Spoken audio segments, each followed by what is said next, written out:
Welcome to our live meditation.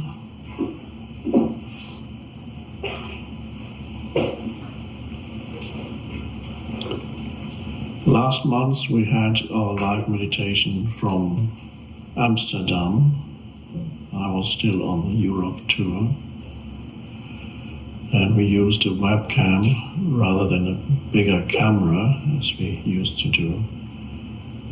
And then I realized, and many of you realized, that our meditation or teaching, whatever it is, actually works better with a little webcam than it does with a bigger camera.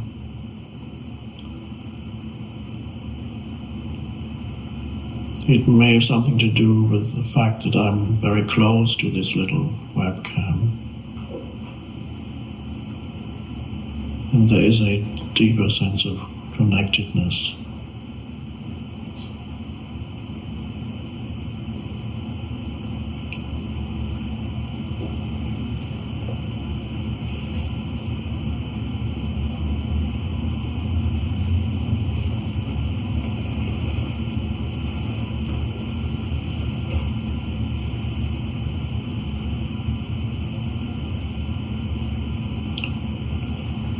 So,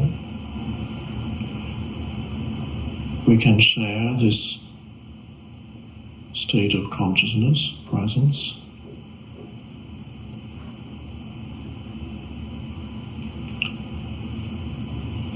and we're using the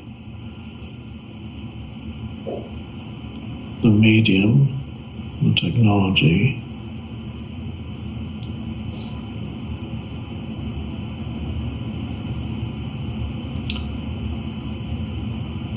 how it works, I don't know, but there's a transmission of presence.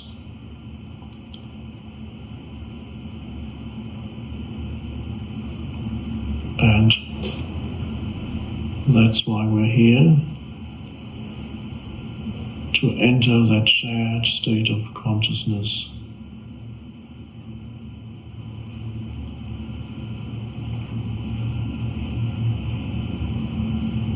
The dimension of inner space,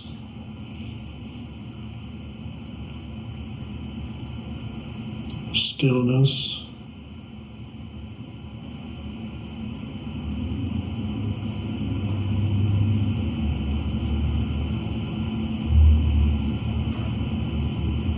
presence, whatever you want to call it.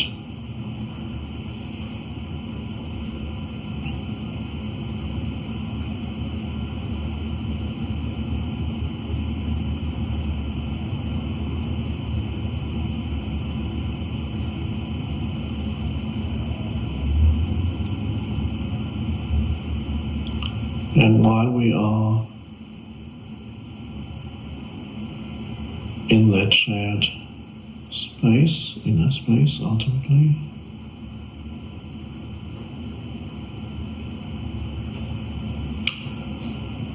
who you are as a person is of little or no importance.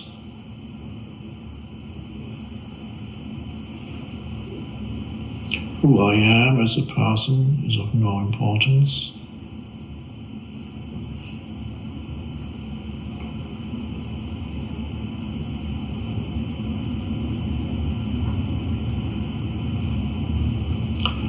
At least while we're here. And then hopefully that will have some effect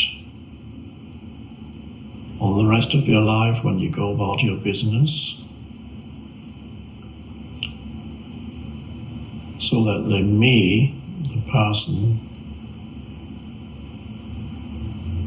loses its overriding importance in your life. It's still there, but it's no longer what dominates your life.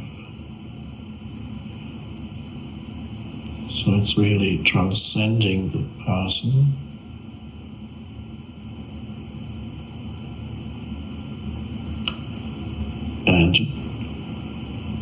being here together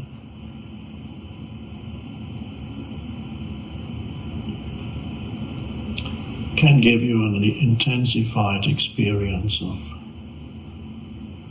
the shift from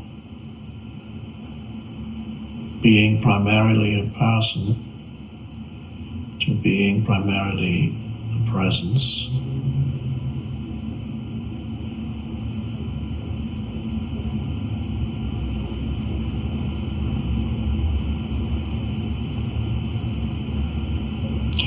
I don't speak to you as a person.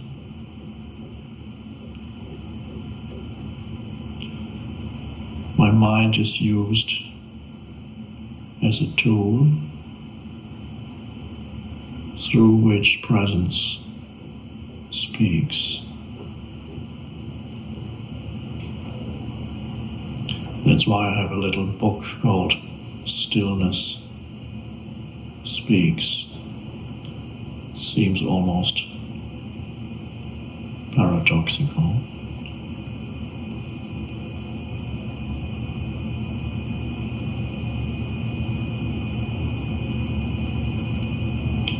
This entire teaching, if you even want to call it that, does not come from a person.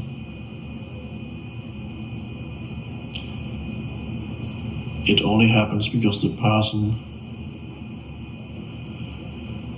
got out of the way, became transparent, subsided, and so something deeper was able to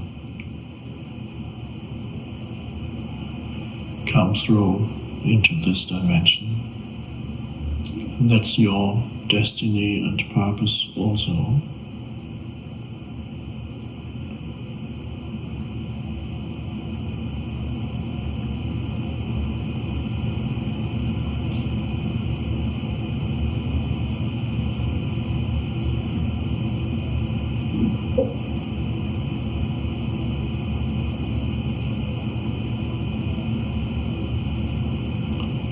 So to be the presence consciously, to experience yourself as that underlying presence, is liberating.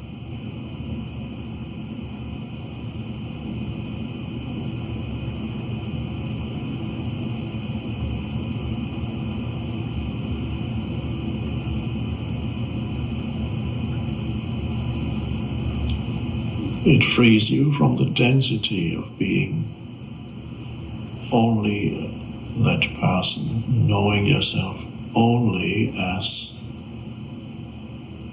that personal self. Being a self in the Buddhist sense, which is ultimately a delusion, deluded.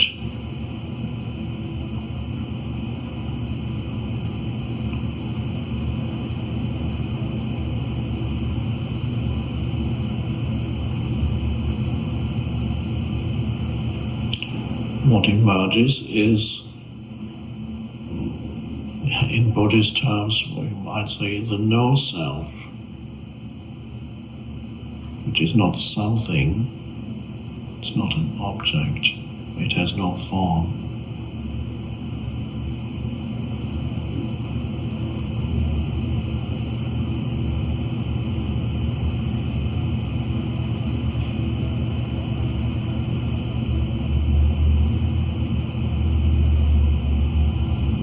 Or in Hindu terms, the transcendent self emerges, the formless self,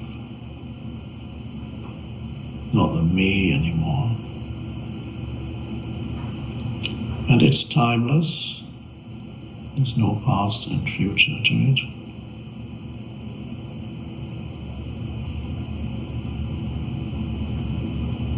And so this is recognizing yourself as essentially timeless. Timeless awareness, timeless consciousness.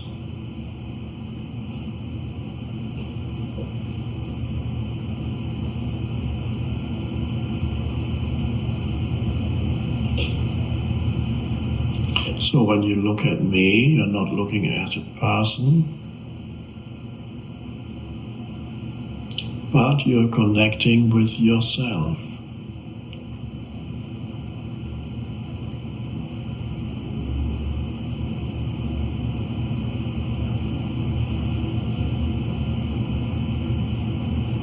So the depth of who you are is reflected back to you, that's all.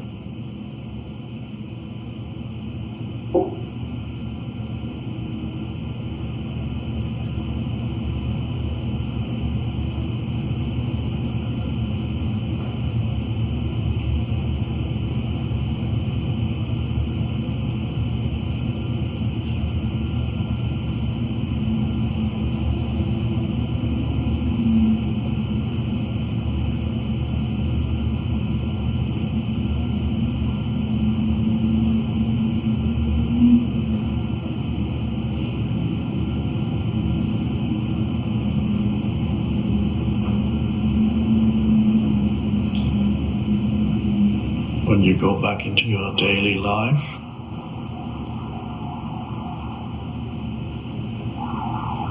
there may be times when the person reasserts itself completely, so you lose yourself again in the person, and then you wake up again and some presence comes back. There may also be times when you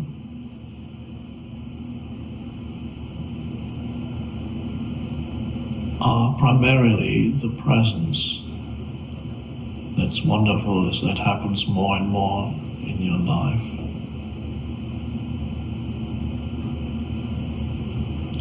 With that comes an openness,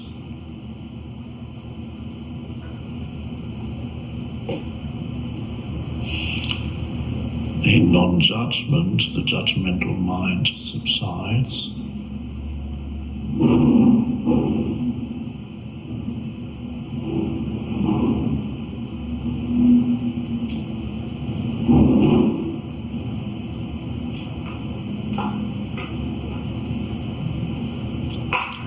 And a real sense of connectedness, or rather oneness, with other beings, human beings, other life forms.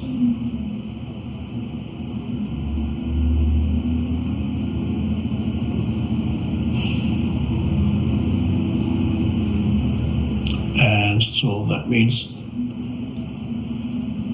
the way in which you experience your so-called life, the way in which you experience the world,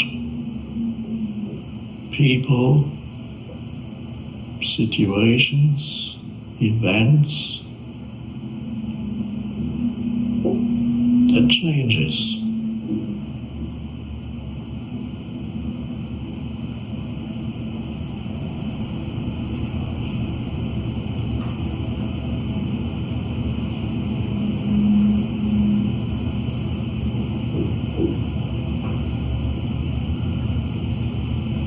The reactive person, the reactive me,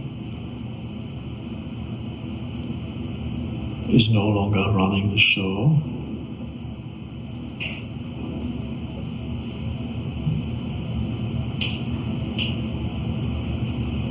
And where before there was a reactive, judgmental person,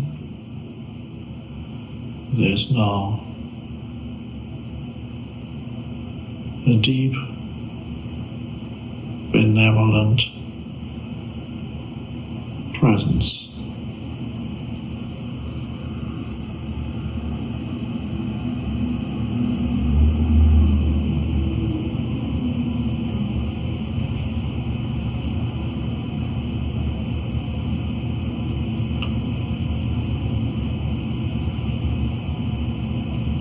When you go on the internet and read what people have to say about this or that, most of all that is the reactive person.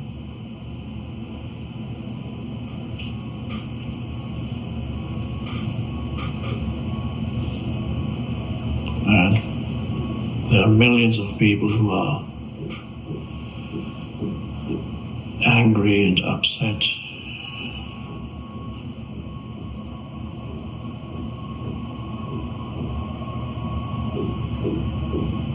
And they can energize other people who are equally unconscious.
And when you begin to notice in your daily life, when things happened, things went wrong, people didn't do what they were supposed to do, which happens a lot.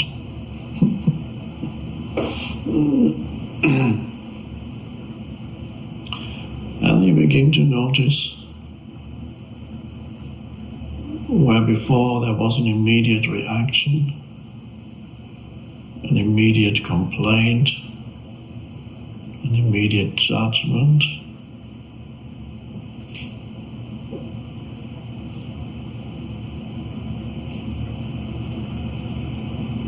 and now when something happens like that, there's a non-reaction, there's just an aware space, that in that space here's the situation, there's the person, and that's what is.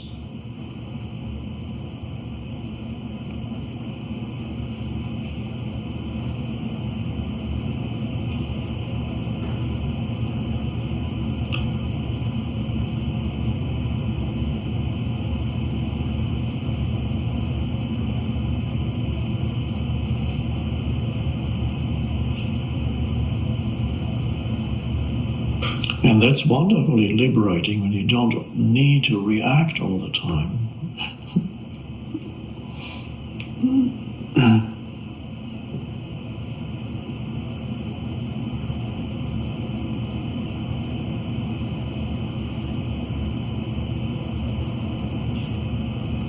You can see how very unconscious people love their reactivity. You can't take it away from them. They have to arrive at a point where they realize that they are causing themselves and others suffering. Until a human being arrives at that point, they don't want to let go of their reactivity. The ego loves it.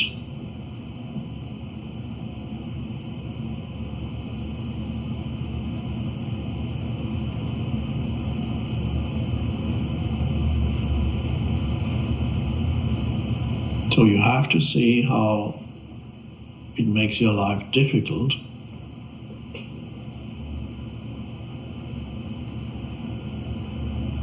You have to experience the suffering that it creates.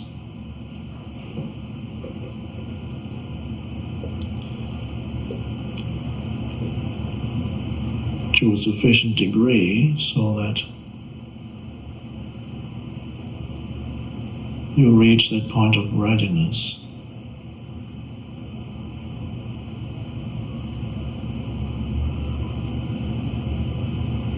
Because this is really seeing that 90% of the suffering in your life is created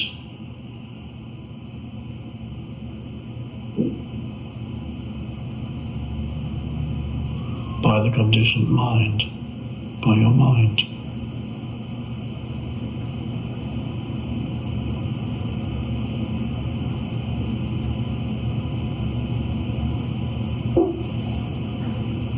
And it's good to arrive at a point where you say, I can't stand it anymore, I can't take this anymore.